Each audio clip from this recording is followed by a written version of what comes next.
Kata-kata Devano membuat Tama Renza sedikit ragu. Apakah dia ingin bertemu Ayu Sucipto dan Lina Hadid? Dia belum memutuskan. Alasan utamanya adalah dia tidak ingin memahami mentalitas apa yang harus dia gunakan untuk menghadapi putri musuh dan wanita yang telah mencintai ayahnya selama bertahun-tahun. Tapi dia tahu itu di dalam hatinya. Banyak hal telah mencapai titik di mana mereka saat ini. Cepat atau lambat, dia harus bertemu ibu dan putrinya. Oleh karena itu, dia belum menentukan waktu yang tepat untuk bertemu dengan mereka saat ini. Saat ini, Devano melihat keraguan Tama Renza dan buru-buru membujuknya. "Tuan, sejujurnya, karena kamu akan melihat mereka cepat atau lambat, lebih baik melihat mereka lebih awal." Sambil berkata, dia berkata lagi, "Lihat, sekarang status Nona Sucipto hampir sama dengan tahanan rumah di sini. Jika kamu tidak bertemu dengannya, aku khawatir dia akan merasa tidak nyaman. Ini juga siksaan baginya. Lebih baik bertemu dengannya dan biarkan dia merasa nyaman sehingga dia bisa terus tinggal di sini tanpa menimbulkan masalah." Tama Renza berkata dengan acuh tak acuh, "Aku pasti ingin melihatnya, tapi ini belum waktunya." Devano bertanya dengan tergesa-gesa, "Tuan, apakah kamu menunggu kesempatan?" "Kesempatan?" Tama Renza menggelengkan kepalanya. "Aku menunggu Zain Sucipto." Devano yang kaget berseru, "Tuan, kamu ingin menunggu Zain?" "Iya." Tama Renza berkata dengan dingin, "Aku akan menunggunya datang ke Jakarta. Jika dia tidak datang, aku pribadi akan menjemputnya. Pada hari Zain datang ke Jakarta, tentu saja aku akan mengajaknya bertemu dengan Ayu dan Lina."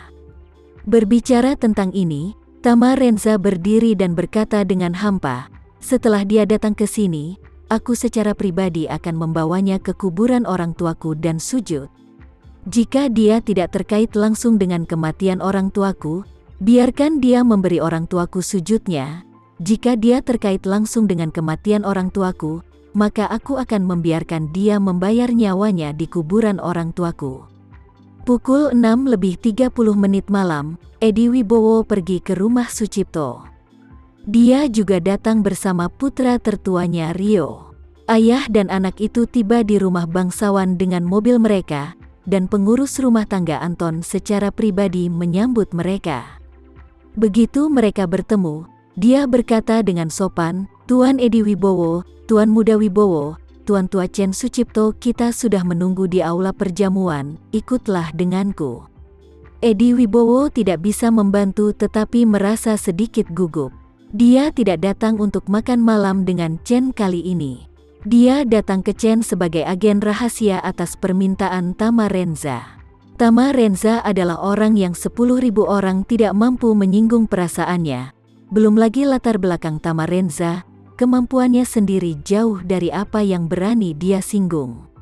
Membunuh 8 dewa perang dari keluarga Wibowo oleh satu orang benar-benar membuatnya kesal. Mungkin dia bisa membunuh semua keluarga Wibowo sendirian. Namun, keberadaannya di sini tidak bisa menyinggung perasaannya sama sekali. Siapa Chen Sucipto? Orang yang bertanggung jawab atas keluarga pertama di negara itu hanyalah orang terkuat di bidang keuangan. Dan jika dia memprovokasi dia mungkin tidak akan berakhir dengan baik. Karena itu, Edi Wibowo gugup dan takut di dalam hatinya.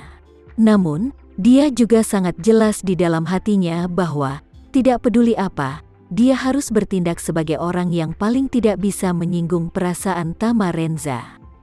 Karena Tama Renza memintanya menjadi agen yang menyamar, dia hanya bisa gigit jari. Kemudian, dia dan Rio mengikuti Anton ke aula perjamuan manor. Saat ini, di ruang perjamuan, 3 generasi keluarga Sucipto, Chen, Zain, dan Jevi sedang duduk di depan meja makan.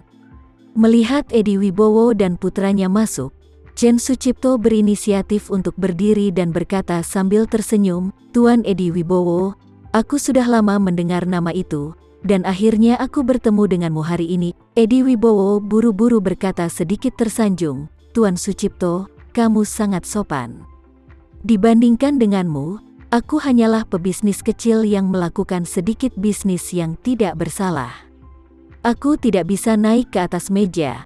Chen Sucipto melambaikan tangannya dan berkata sambil tersenyum, "Di mana ini, keluarga Wibowomu adalah keluarga nomor 1 di Bandung, bahkan di seluruh provinsi, jadi mengapa meremehkan diri sendiri?" Setelah berbicara, dia buru-buru berkata lagi, "Kemarilah, Tuan Edi Wibowo.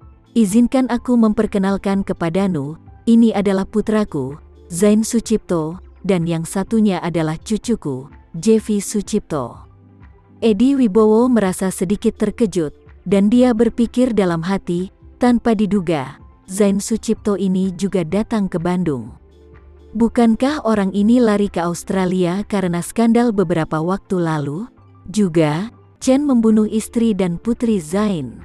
Mengapa orang ini berdiri di depan Chen Sucipto dengan sangat hormat? Bukankah dia perlu membalaskan dendam istri dan anaknya? Melihat Edi Wibowo terpana, Zain tiba-tiba menebak aktivitas psikologis Edi Wibowo. Dia tidak bisa membantu tetapi merasa sedikit malu. Jadi dia pertama-tama mengulurkan tangannya dan berkata, "Halo, Tuan Edi Wibowo, aku Zain, aku cukup beruntung bisa bertemu." Baru kemudian Edi Wibowo kembali sadar, dan buru-buru mengepalkan tinjunya dan berkata, "Tuan Sucipto. Aku Edi Wibowo, ini putraku Rio Wibowo." Chen Sucipto berkata saat ini, "Tuan Edi Wibowo silakan duduk, ayo makan dan bicara." Edi Wibowo dengan cepat setuju. 5 orang duduk di depan meja makan besar. Chen berinisiatif mengangkat gelas anggur dan memanggang Edi Wibowo. Setelah 3 putaran anggur, dia tersenyum dan berkata, "Tuan Wibowo, kali ini aku datang ke Bandung. Ini dianggap ada di situsmu, jadi tolong urus kami di Bandung di masa mendatang." Edi Bowie berkata dengan gugup, "Tuan Sucipto, kamu bisa aja ya. Benar-benar kehormatan bagiku, kamu memikirkan Edi Wibowo ketika kamu datang ke Bandung. Di masa depan, Anda bisa menggunakan saya untuk apapun." Chen Sucipto tersenyum dan berkata, "Karena Tuan Edi Wibowo telah berkata demikian, maka saya tidak akan sopan padamu, tetapi Tuan Wibowo, yakinlah. Jika kamu memiliki bantuan dari keluarga Sucipto kami, jangan ragu untuk berbicara." Edi Wibowo mengepalkan tinjunya dan berkata, "Kalau begitu, aku ingin berterima kasih kepada Tuan Sucipto sebelumnya."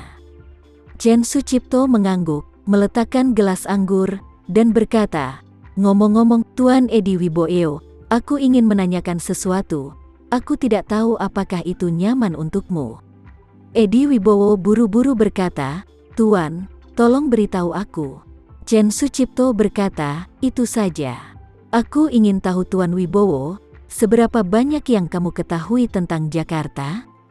Ini Edi Wibowo berpikir sejenak, dan berkata, "Sebenarnya, aku tidak tahu banyak tentang Jakarta. Hanya saja anakku kuliah di Jakarta." Faktanya, Edi Wibowo tidak ingin menjadi pilihan terakhir dan tidak ingin berbicara dengan siapapun tentang putra keduanya Boy Wibowo. Karena Boy Wibowo telah diganggu oleh semua orang di seluruh negeri pada saat Boy Wibowo terlibat. Ketika dia menyebutkannya, itu sama saja dengan memukul wajahnya. Namun, Chen Sucipto bertanya tentang pemahamannya tentang situasi Jakarta saat ini. Edi Wibowo tidak berani menyembunyikan sekolah Boy di Jakarta, karena tidak ada yang tahu tentang masalah ini di seluruh negeri. Jika dia sengaja menyembunyikannya, itu pasti akan membangkitkan kecurigaan Chen Sucipto. Ketika Chen Sucipto mendengarnya berbicara tentang Boy Wibowo, dia mengangguk sedikit dan berkata dengan nada meminta maaf, "Maaf, Tuan Edi Wibowo, aku tahu ada beberapa hal yang tidak boleh aku katakan di sini." Edi Wibowo tahu apa yang ingin dia katakan selanjutnya, jadi dia hanya bisa tersenyum canggung, dan berkata, "Tuan Sucipto, jika ada pertanyaan, tanyakan saja, jangan terlalu sopan." Sekian dulu ya video kali ini, kita lanjutkan lagi videonya di lain waktu.